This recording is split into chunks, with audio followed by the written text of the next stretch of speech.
Salve pessoal, professor Tiago aqui falando com vocês, professor de Filosofia, Sociologia e Ensino Religioso. Então, hoje iremos tratar um pensador muito importante para a filosofia, sobretudo para a filosofia medieval. O pensador, o filósofo em questão é Agostinho de Hipona, um importante filósofo medieval. Ele tem duas obras muito relevantes, muito estudado e tem uma importância muito contundente para a história da filosofia. As obras em questão é Cidade de Deus e As Confissões. Essas duas obras retratam momentos bem específicos da vida de Agostinho. Primeiro, As Confissões vai ser uma síntese de toda a vida dele, vai trazendo vários momentos da vida dele, que na verdade seria uma espécie de louvor ao Deus, né? Então, todo capítulo sempre vai tratar alguma parte da vida dele. E dentro desses relatos da vida dele, tem alguns temas filosóficos bem interessantes.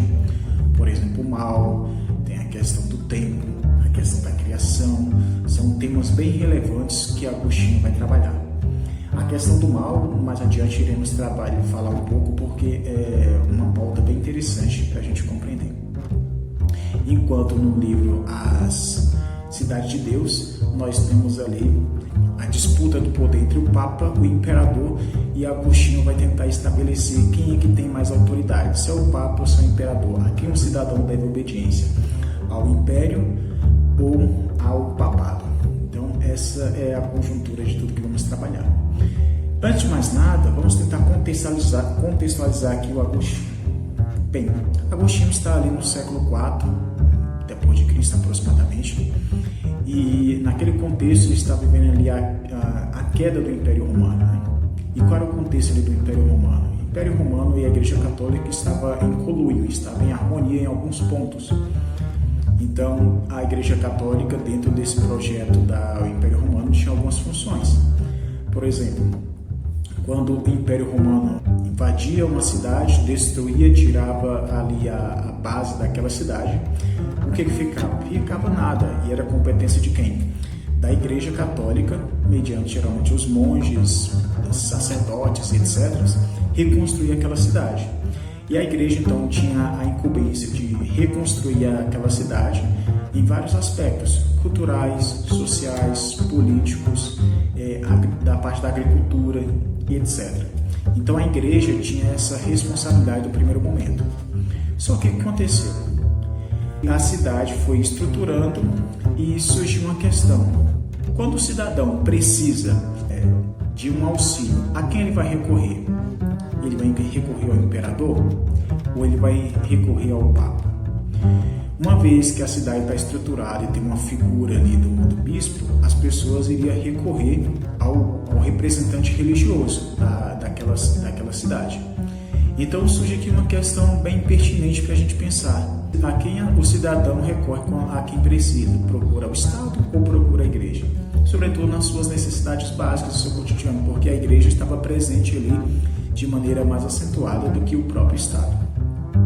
Então perceba que Agostinho vai colocar, não, o Estado precisa participar de alguma forma no desenvolvimento da cidade. Essa vai ser a preocupação de Agostinho no primeiro momento. E de tal forma ele consegue desenvolver algumas teses para que o Estado participe da formação do cidadão. Entretanto, depois do passar do tempo, a cidade está toda estruturada, vai vir aquela questão. A quem um cidadão deve obediência? A quem um cidadão deve recorrer no momento em que ele está precisando de um auxílio? Ele recorre à Igreja ou ele recorre ao Estado? Perceba que essa questão está no século IV depois de Cristo, mas ainda é até presente nos dias de hoje. Uma pessoa que está passando por necessidade básica, a quem ela recorre primeiramente? À Igreja ou recorre ao Estado? Essa questão ainda dá para a gente pensar hoje. Geralmente as pessoas, quando tem mais necessidade, recorrem mais à Igreja, a figura do pastor, a figura do padre, do guia espiritual, etc. Porque é um ser mais presente, mais visível ali para o cidadão. Agostinho vai colocar então nessa obra Cidade de Deus o seguinte: a quem um cidadão deve recorrer? Recorre à Igreja ou recorre ao Estado? Por que razão? Quem tem mais autoridade? É o Papa ou o Imperador? Lembre-se você que naquela época existia uma disputa de poder muito forte entre a igreja e o Estado. E como que era caracterizado esse poder? Esse poder era caracterizado naquele momento, naquele contexto, por terras. Quem tivesse mais terras significaria que era mais poderoso. E o Papa tinha muitas terras, porque embora o Império Romano conquistasse, ele cedia ali algumas terras para a igreja para fazer o seu trabalho administrativo, que era estruturar a cidade. O Império Romano destruía a cidade, a Igreja Católica de alguma maneira estruturava a cidade pela cultura, pela agricultura e etc. Então, teve essa discussão no período de Agostinho, a quem tem mais poder, o Papa ou o Imperador? E essa discussão, ela se estendeu até fim da Idade Média e de alguma maneira hoje respinga na nossa sociedade. Por exemplo, aquela discussão de que se nós precisamos, se é necessário ter sinais religiosos em repartições públicas, é uma extensão daquela discussão. Se a Igreja Católica tem tanto poder assim que vai interferir na vida do cidadão, ou é o Estado que tem autonomia para resolver. Questões mais sensíveis, aborto, pena de morte, eutanásia, etc. Quem tem competência para decidir isso? A Igreja ou o Estado? Então perceba que são discussões que, embora já tenha sido resolvida, ou tendo concluído em algum momento da história, ela ainda está repercutindo em nós, de alguma maneira. Então Agostinho vai falar, olha, o Papa tem mais poder do que o Imperador. Essa é a tese do Agostinho. E é isso que ele vai defender. Por que razão? O Papa representa a figura de Deus, enquanto que o Imperador representa os homens. Os homens seguem as leis que são criadas por eles, enquanto que a Igreja segue os mandamentos que são criados por Deus. Então, entre Deus e o homem, quem tem mais poder? Ele vai concluir que Deus tem mais poder, portanto, deve-se obediência ao Papa.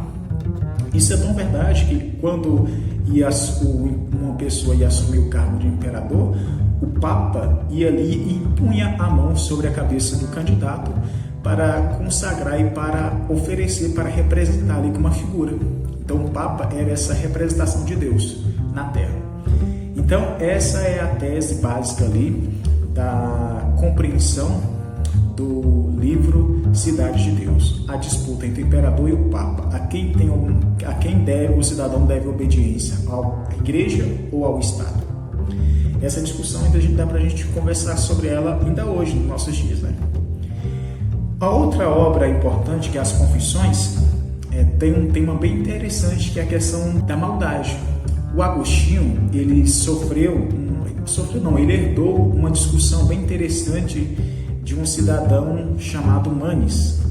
Esse Manes, ele criou uma doutrina chamada maniqueísmo, que é o entendimento de que onde existe mal, existe bem, onde existe sombra, existe treva, existe luz. São duas realidades antagônicas que estão interrelacionando.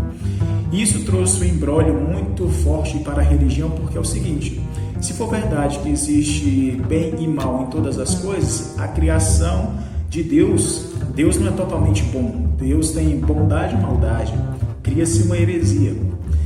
Heresia é o quê? Uma negação de uma verdade absoluta da Igreja Católica. Isso é a definição mais breve aqui do que seria heresia.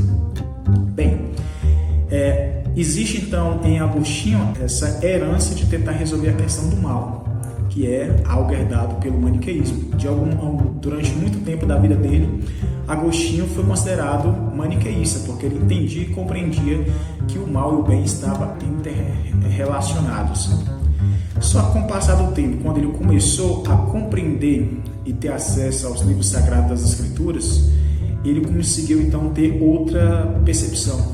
Tem uma coisa interessante em Agostinho, é uma anedota, que ele tinha muita vontade de compreender toda a verdade, né? Então ele passou muito tempo da sua vida estudando, buscando conhecimento para adquirir isso.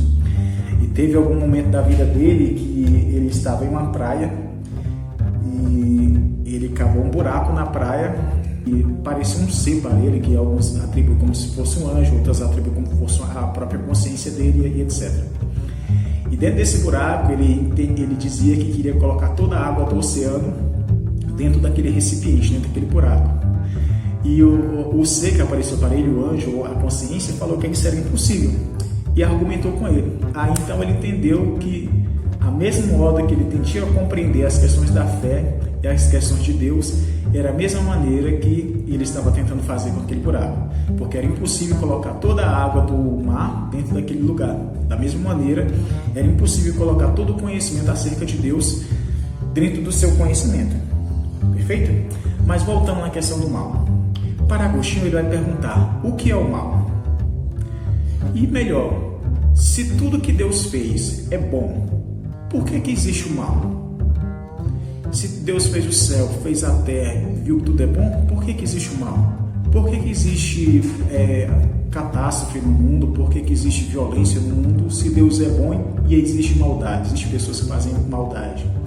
Agostinho vai falar: olha, o que é o mal? O mal é a ausência do bem.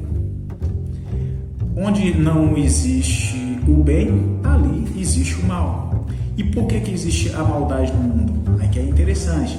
Existe a maldade no mundo porque existe o livre-arbítrio. As pessoas têm a capacidade de escolher. Toda e qualquer circunstância da vida, o indivíduo tem a capacidade de escolha. Então, a partir daí, ele vai então sinalizar e finalizar essa percepção. Então, perceba que com essas informações, será possível você ler tanto as Confissões de Agostinho, que é um livro muito gostoso de se ler, e também temos a possibilidade de fazer a leitura da obra do Cidade de Deus, que é uma obra bem interessante, tem alguns conceitos um pouco mais ríspido, porém também é uma leitura fácil de acessar. Então, espero que vocês apreciem essas duas obras e nos vemos até a próxima.